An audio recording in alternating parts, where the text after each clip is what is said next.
Hey guys, welcome back to the channel. In this video, I'm going over 10 key lessons in personal finance that have transformed my life, and I think that they will transform yours as well, as long as you put them into place. So let's waste no time here and get into personal finance lesson number 1, which is that delayed gratification is crucial to everything. If you can resist the temptation of an immediate reward, then usually your payoff will be a lot greater later on in life. This happens often in the investing world. So let's say you invest in the stock market. If you buy and hold for a very long time, let's say 10, 30, or even 50 years, the bigger and bigger your gains are gonna be. It's the same reason why so many financial experts recommend not touching your savings or your 401k, because they know that if you have your money in one of those accounts, the longer that it has to compound, it usually is better for your retirement. In terms of everyday purchases, delayed gratification can be boiled down to a simple phrase, which is that if you can't buy it twice, don't buy it. So hopefully that phrase is pretty self-explanatory, but if you can buy an item twice, then that probably means you're in a pretty good financial position in order to buy that said item. For example, let's pretend you want to buy something worth $500, so maybe a new Xbox or PS5,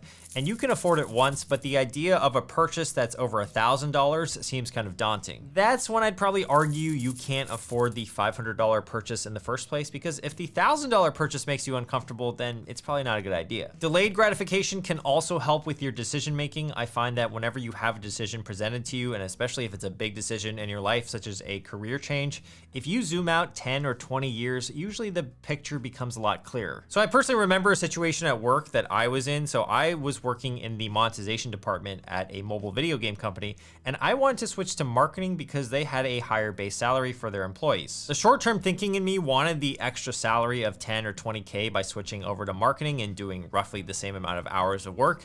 But the idea was like, okay, if I zoom out 10 or 20 years, I didn't really want to be doing marketing in 20 years. So it really didn't make any sense for me. So if you can combine long-term thinking and delayed gratification, that's when I think you become unstoppable in life. Personal finance lesson number 2 is to track 3 numbers. I like to call them the big 3, and those 3 numbers are your expenses, your savings rate, as well as your net worth. I find that if you're able to track these 3 numbers and make improvements to them over time, your personal financial position will just get better and better, and there's no doubt in my mind that you will become financially free. When it comes to your expenses, the first thing you want to track are your fixed expenses, so things like your transportation, your housing, your utilities, and healthcare insurance, etc. And you want to make sure that as a percentage of your income, it's not making up more than 50 to 60%. If they are larger than 60% of your income, that's when things get a little bit dicey, and you might not have enough money in your other parts of your budget for things like discretionary expenses or even savings and investments. When it comes to discretionary expenses, I like to keep my personal expenses in check. So I do that by tracking everything that I spend, and then I just have frequent check-ins throughout the month. Let's say your target spend per month is $1,500 in discretionary expenses. Then what you can do is just have a check-in, let's say on the 15th of the month, so halfway through the month. Your discretionary expenses should be around $750. Now, if you are ahead of that, so let's say you've spent $800 or maybe even $900 by the 15th day, you know that you need to cut back a little bit for the rest of the month. When it comes to tracking your personal savings rate percentage, I would try to aim for a percentage of savings of your income of around 10%, and then slowly try to ramp it up from there. Ideally, if you're tracking your savings rate, you have more of an eye on it at all times. You're more aware of it, and hopefully it's going up over time, because as your savings rate increases, that means you're gonna have more money for activities such as investing. Look at all this floor space. So You can do aerobics in here. so many activities.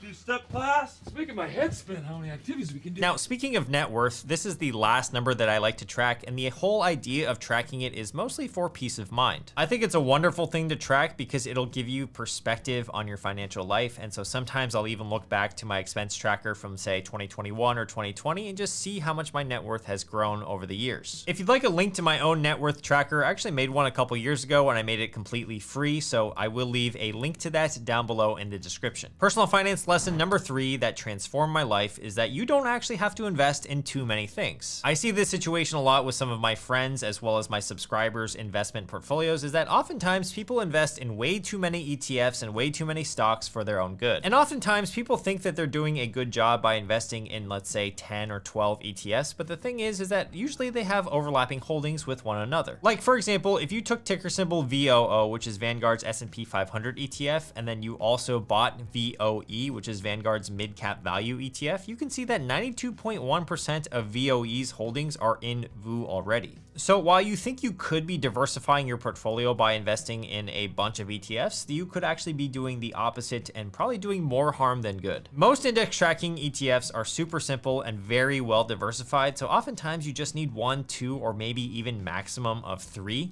And if you are having way more than that, you might just be making it more confusing for yourself. Investing should be simple and passive, and most casual investors that just buy an S&P 500 ETF, for example, over the past 15 years, they would have outperformed 92% of large active fund managers, according to S&P Global. All right, personal finance lesson number 4 today is to be aware of big purchases that are depreciating assets. We all know things like cars depreciate, but other things depreciate as well, such as jewelry and watches, clothing, books, smartphones, and even computers. So if you're spending money on one of these assets that are depreciating, the worst thing that you can do is actually borrow money to finance it, because at that point you are borrowing money from, let's say, a bank at a high interest rate, and you are not only paying the bank to finance your purchase, but you are financing something that is going down in value over time. You are paying money to lose money in this case. Now, I'm usually referring to things like jewelry, clothing, or even furniture.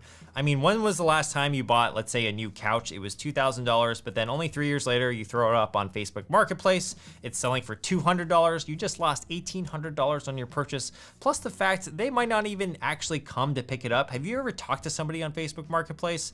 They literally say they're coming, then they ghost you. It's a whole emotional roller coaster. All right, enough with Facebook Marketplace. Let's get into personal finance lesson number 5, which is that if you invest for more than 20 years, it should typically yield positively. In the infamous blog post from the website of Dollars and Data, there's a really strong argument as to why the retail investor should stay invested over a long period of time. He points out that as stocks get more expensive, so he's using the PE ratio to gauge whether a stock is expensive or not, but essentially as the PE ratio goes up, their future returns generally decrease. And this kind of makes sense. Like if you buy an overvalued stock, it probably won't return as high as if you bought an undervalued stock. And you can see here that as PE ratios increase, so as stocks get more expensive, there's a negative correlation here with your returns for the next 5 years. There are more red dots in the 30 to 40 PE range than the 10 to 20 range, so red represents a negative return for the next 5 years. But the fascinating thing here is that as long as you hold for a longer period of time, you can see that as the years pass by, 5, 10, 15, 20, 25, etc., the number of red dots slowly decreases. The author states that, quote, over any 20-year period, US stocks have had no real negative returns when including dividends, and over a 30-year period, the returns have generally converged despite some dispersion. So he's basically telling us that if we want to accumulate our wealth no matter what, we should just keep buying into the stock market. As long as our holding period can be longer than 20 years, it's unlikely that we're going to lose money. Oftentimes, people think that the stock market is overvalued and then they end up not investing into the market at all. The author used a really excellent example to drive this home in his blog post. So for example, if you search stock market overvalued 2012 and you put that into Google, there are many articles that will come up detailing what investors believed at the time, which was that the market was overpriced by 50%. But if you look at this graph from the S&P in 2012, it was trading for around the 1400-ish levels. And if you had believed it was overpriced back then, you would have missed out on some serious gains over the past 10 years. Personal finance lesson number 6 is that saving money is very important, yes, but at the beginning, it's the most important. Something that's not so obvious to people is that they think that making money has to do with how good their investments do or how good their business venture does. But when you don't have that much to your name, what you should actually be doing instead is relentlessly saving, so saving very aggressively. And the whole idea of this is that you want to build up an initial nest egg so that it can compound for you later on, and then your money can make money on itself. So famously, the first 100K will probably be more comprised of savings rather than investment returns. So if we actually look at this calculator from the 4 Pillar Freedom blog, you can see that right here. If you save $13,000 a year for 6 years and you're able to attain a 7.5% return on your savings, you will have $101,000 after 6 years. But guess what? 77% of that 101K will be comprised of savings. In another case, let's say you have 10K per year that you're saving and you're averaging an even higher return, so 10% on your money. It will take you 7 years at a 10% return, but your savings still comprise 67% of your total $104,000 balance at the end. So with compound interest, we all know that friction is in the very beginning. So all the friction is at the beginning. So therefore, if you're able to save money when you have no money to your name, every dollar is going to be worth way more for you in the future because it's working for you as it's compounding. There really is no secret to getting over the hump. So getting your initial nest egg going, it really just takes a lot of discipline and savings and a lot of diligence. So if you are new to it, just stick with it. Personal finance lesson number 7 that transformed my life is that investing should be boring. You likely aren't going to get rich by day trading, but what will get you wealthy over the long term is buying and holding into, let's say, an index fund and just simply forgetting about it. So I want to share with you guys a snippet from a podcast with the Psychology of Money author Morgan Housel, and it is really genius. Your book taught me that successful investing is when you lose the password to your investment account. Yes, that's exactly it. I don't actually think you said that in there, but that's like, when I lose the password to my investment account, I'm so proud of myself. Yeah. Because it means I haven't checked it in forever. And I think this is really true. Like, we should be aiming to forget our investment account passwords so long as we are well diversified in our total investing portfolio. If you are invested for the 10, 20, or even 30-year time horizon and beyond, the best thing that you can do is just to hold and continue to dollar cost average into those investments. So that means continue contributing and investing. This strategy is boring and average, I get it, but listen in on this next quote from the same podcast on why you shouldn't try to beat the market and try to just aim for average returns. I think it's extremely hard to beat the market, and very few people will do it. But I think there are really smart people who can do it, and people who I know who I could invest with. The reason I don't is not because I don't believe it can be done. It's because the variable that I want to maximize for in my investments is endurance.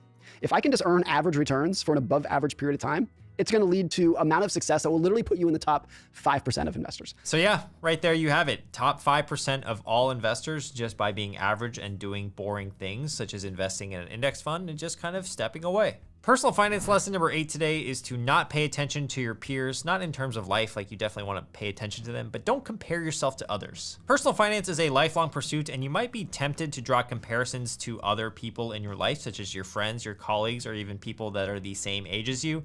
And even with social media these days, it's going to be in your face 24/7. But it's important to remember that everybody's on their own path, and your situation might be a lot different than your friend's situation, and your goals are going to be completely different as well. And these people on social media, don't even pay attention to them. You don't even know what's going on behind the scenes. They're really just showing you the highlights of their life. The truth is that no one's going to just go up to you and show you their bank account and be like, yo, this is how much money I got. You should feel bad for yourself. No, that's not going to happen. Drawing a comparison is just going to waste your time and mental energy, and you could use that time and energy to focus on yourself. Some people love spending everything that they make. Some people love saving everything that they make, and some people are just in between. And also when it comes to spending, everyone has different values as well. It's easier said than done, but I find that if I'm not comparing myself to other people, then the amount of impulse purchases that I make as well, it goes down. Personal finance lesson number 9 today is along the same vein, and that is to avoid becoming the 30K millionaire. This is a phrase that I learned about in Texas, and a 30K millionaire, according to Urban Dictionary, is individuals that make $30,000 per year but act like they make millions. So for example, check out this 30K millionaire driving the low-end BMW who still lives at home with his parents. Or someone who goes to a club and pays to get the VIP table and then can't buy any drinks because they spent all the money on the table. What a 30K millionaire. So the lesson here is that people that look like they have money, they probably don't have money, and the wealthy people that actually do have money, they won't dress or even act like they have money at all. According to a study of millionaires, most wealthy people live well below their means. That's how they got there in the first place. The best quote of the book, The Millionaire Next Door, is that, quote, "If your goal is to become financially secure, you'll likely attain it. But if your motive is to make money, to spend money on the good life, you're never gonna make it." It's a good reminder that if we focus on our own goals and living within our means, we'll probably hit financial freedom and financial security,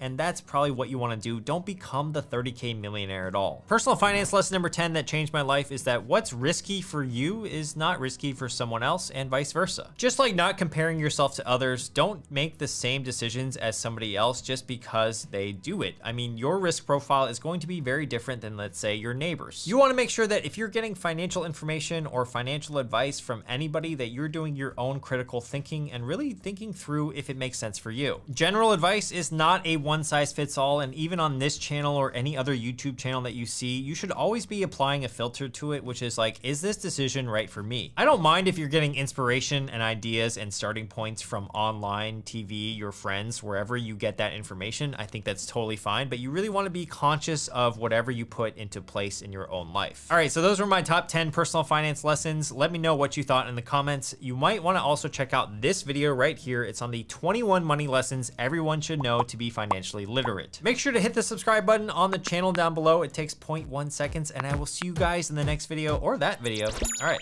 peace.